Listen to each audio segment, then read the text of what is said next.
Bonjour à tous! Quand on voyage, il y a souvent plein de choses qui sont différentes par rapport à là d'où l'on vient. Et c'est ça la magie du voyage. Aujourd'hui, on parle de 5 choses qui sont surprenantes au Maroc. C'est parti! Premier point, la conduite. Alors j'ai des amis marocains qui m'avaient prévenu que la conduite à Marrakech, c'est quelque chose. C'est une dinguerie. Mais du coup je m'attendais au pire, j'avais imaginé tous les pires scénarios et en fin de compte ça va, c'était pas non plus l'équivalent de ce que moi j'imaginais. Il faut juste savoir que le code de la route n'est pas forcément le même qu'en France. En plus il y a des animaux sur la route, il y a des ânes, il y a d'autres animaux et au feu rouge, dès que le feu passe au vert, mais vraiment à la seconde près, on se fait klaxonner par tout le monde. Donc il y a ça et il y a aussi les limitations de vitesse qui sont incompréhensibles. Alors nous, on avait loué une voiture puisqu'on logeait à peu près 40 minutes de Marrakech. Mais même si on faisait super attention aux limitations, c'était très difficile de les respecter parce que ça passait de 80 km/h à 60, à 40, encore à 60, à 80, encore à 40, alors que c'était exactement la même route et qu'on traversait pas forcément de village ou quoi, donc il n'y avait aucune raison apparente, mais voilà, c'est comme ça. Donc on suivait et on essayait de faire attention. Ensuite au niveau de la conduite, il y a aussi les scooters. Alors les scooters, ils sont très chargés. Soit il y a toute la famille dessus, il y a le papa, la maman, le petit enfant qui est devant et le bébé à l'arrière. Ou alors il y a une seule personne dessus, mais elle va transporter des objets très encombrants. Donc on a vu quelqu'un qui avait un matelas sur son dos et une chaise et encore plein d'autres choses comme ça. Donc c'est assez surprenant et assez marrant. Ça m'amène au deuxième point, les contrôles routiers. Alors je ne sais pas si c'est toujours comme ça ou si c'est parce que nous on est parti en janvier 2021, donc en pleine période du Covid. Mais par exemple pour un trajet de 3 heures pour aller jusqu'à Essaouira, on s'est fait contrôler au moins 10 fois par les policiers. Et en fait sur la route il y a tout un tas de barrages routiers qui forcément provoquent des ralentissements puisque chaque personne passe quand elle y est autorisée. Et du coup on n'y échappait pas, on avait au moins 10 contrôles et d'ailleurs ça a donné lieu à des échanges très marrants avec les policiers et les policières. Donc par exemple, à un moment il y a une policière qui nous regarde et qui nous dit « Bonjour, ça va ?» Et c'est tout, et après elle dit « Allez-y ». Voilà, elle nous a juste demandé comment on allait et après on est parti. Après il y en a un autre, il nous demande notre nationalité, donc on dit française, et là il dit « Vous 4 avec Macron ?» Bon, d'accord. Du coup, on a dit, on savait même plus quoi dire, donc après il nous a laissé passer. Et après, il y a un autre policier qui nous a dit, ça va la France? Et voilà. En fait, ils étaient super sympas, mais c'est juste, nous on était très surprises de s'être fait autant contrôler en si peu de temps, et voilà. Troisième point qui nous a surprise, nous on est parti avec un groupe de 4 femmes et on a trouvé qu'il y avait très peu de femmes dans les rues. On a eu l'impression d'être entouré d'hommes. Alors je parle évidemment des femmes marocaines, pas des touristes. Et c'est vrai que ça nous a un peu surpris. Alors je n'ai pas l'explication et encore une fois je n'ai pas visité tout le Maroc, donc ce n'est pas forcément le cas dans tout le pays, mais si vous avez des éléments de réponse, dites-moi en commentaire. Quatrième point surprenant, la gentillesse des Marocains. Alors c'est pas surprenant en tant que tel, c'est pas le bon mot, mais c'est quelque chose qu'on a pu relever. Vraiment à chaque fois, on a rencontré des personnes qui avaient toujours le sourire, qui étaient toujours de bonne humeur, toujours sympathiques.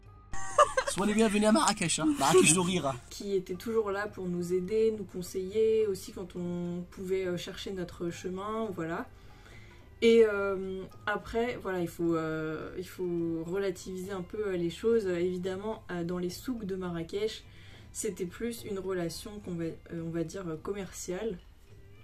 C'est-à-dire que nous, on était identifiés en tant que touristes et donc un peu comme des porte-monnaies humains. Et voilà, forcément, c'est sûr qu'ils étaient gentils, mais c'était aussi pour qu'on vienne dans le magasin.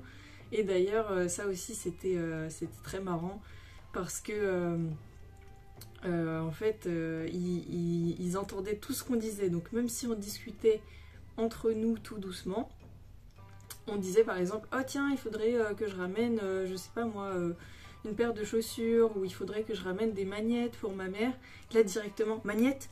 Oui, oui, magnettes, oui, j'en ai dans mon magasin, allez viens.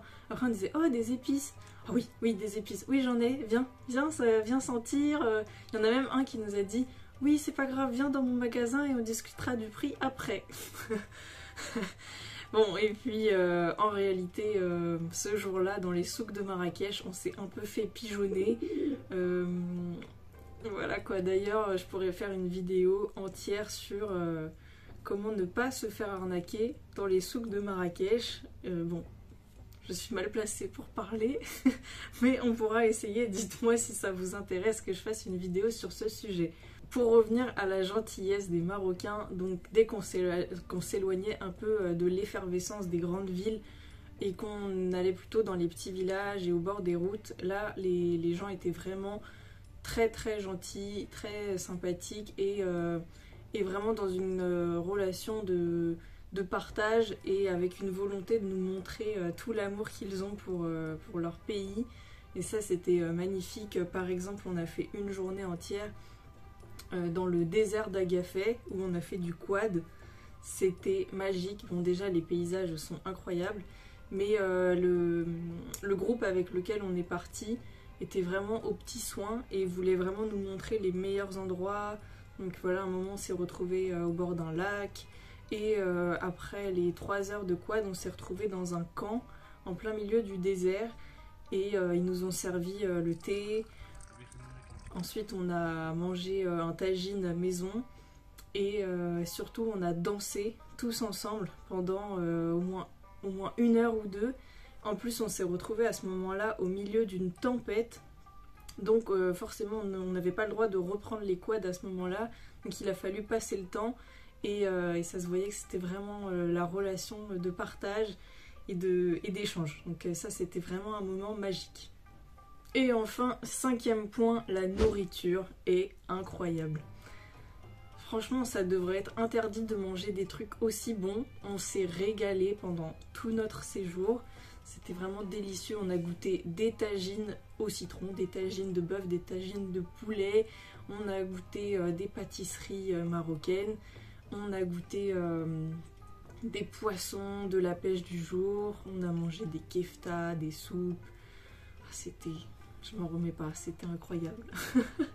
Bon, par contre, si on y reste longtemps, je pense qu'on repart avec 10 kilos de plus. En plus des 10 kilos qu'on aura mis dans notre valise après tous les achats au souk. Donc voilà. En plus, nous, on logeait dans un gîte, dans une ville un village qui s'appelle Lala Takerkoust. D'ailleurs, je vous mettrai toutes les infos en description.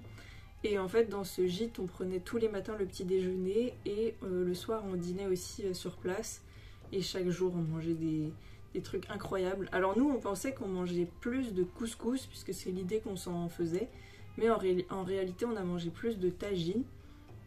Et d'ailleurs, les personnes qui gèrent le gîte ont récemment ouvert un 2e lieu, également dans le village là, de Lala Takerkoust.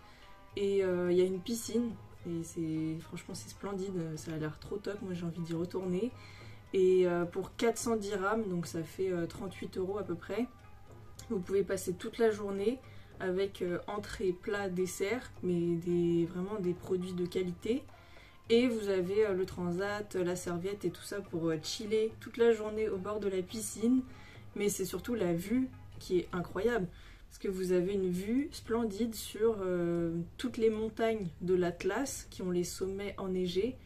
Et cet endroit, il est tout près justement du désert d'Agafay. Donc si vous voulez aller faire une rando, aller marcher, vous pouvez aller faire du yoga.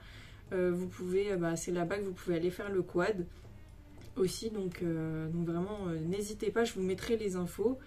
Et ouais, un endroit splendide. Sur ce, j'espère que cette vidéo vous a plu. Il y a encore plein d'autres choses à dire évidemment sur la beauté du Maroc, et sur ses paysages, sur sa culture, sur son histoire. Là c'était 5 petites anecdotes de choses qui nous ont surprises pour notre première fois au Maroc. Dites-moi vous en commentaire quelles sont les choses qui vous ont surprises en visitant le Maroc ou en visitant même un autre pays. Si vous voulez en voir plus, vous pouvez aussi aller voir le vlog que j'ai réalisé au Maroc. Vous verrez toutes ces belles images avec aussi d'autres lieux, des randos qu'on a faites à Seti Fatma, le désert dont je parlais et plein d'autres choses encore. Donc allez voir la vidéo. Enfin, pensez à vous abonner à la chaîne et n'hésitez pas à aller voir toutes les vidéos précédentes si le cœur vous en dit. Sur ce, moi je vous dis bisous et à la prochaine!